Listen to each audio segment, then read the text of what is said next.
सबका साथ सबका विकास कहते हैं, लेकिन दरअसल जब कोई आदमी कहता है कि जाति के आधार पर जनगणना करवाएंगे, जिसकी जितनी हिस्सेदारी उसकी उतनी भागीदारी, तो कहते हैं कि जातियां 4 हैं और इसलिए लिहाजा वो अपनी अलग बात कहते हैं, एक रहेंगे सेफ रहेंगे। लेकिन मेरा सवाल ये है कि मौलाना नुमानी अगर कहते हैं कि महाराष्ट्र के सभी मुसलमानों को बीजेपी खिलाफ वोट करना चाहिए, या आपको वो बयान भी तो याद आना चाहिए कि ओवैसी साहब क्या कहते हैं, 15 मिनट का मामला, नुमानी साहब क्या कहते हैं कि वोट दो, अगर वोट नहीं दोगे तो उस आदमी का हुक्का पानी बंद करो, आप कहते हैं हम दिल्ली संसद घेर लेंगे। ये स्थितियां जो होती हैं ये विस्फोटक होती हैं समाज के भीतर। देखिए, जहां तक मैं एक पक्षीय बात नहीं करता हूं, ओवैसी साहब भी सिर्फ मुसलमानों से वोट मांगने का क्या मतलब?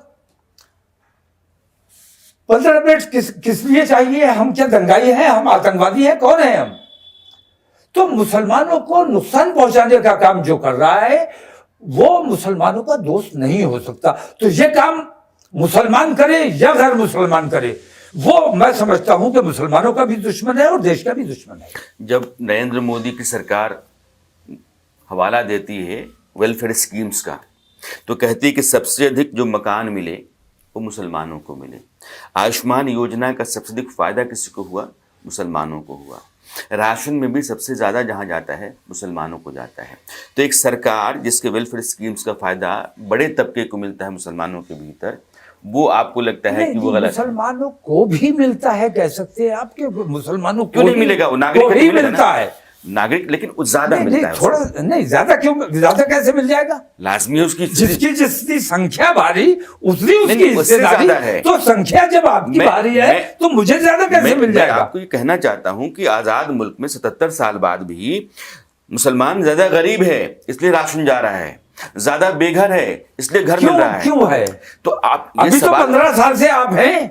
हाँ, तो आप हैं, फिर भी हम भीख के टुकड़ों पे पल रहे हैं, सरकार के राशन पे पल रहे हैं। इससे बड़ा कोई जुर्म हो सकता है? वो ये कह रहे हैं ना कि देश जो है तरक्की कर रहा है, सरकार राशन नहीं दे, सरकार राशन नहीं दे रही है, सरकार पेंशन नहीं दे रही है, सरकार रिश्वत दे रही है कि वोट हम ही को देना, 5 किलो अनाज ले लेना। उसके बाद मुसलमानों ने वोट नहीं दिया। क्यों नहीं दिया? बहुत दिया, बहुत दिया।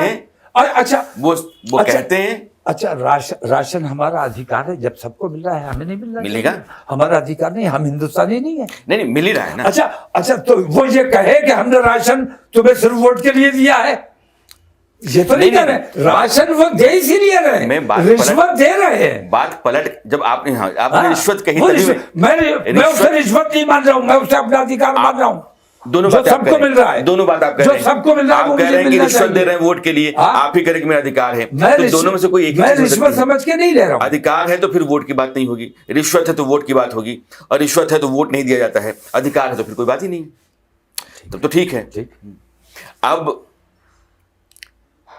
अगली जो योजना है तौकीर रजा साहब की, अगले 3-4 दिनों के भीतर क्या है?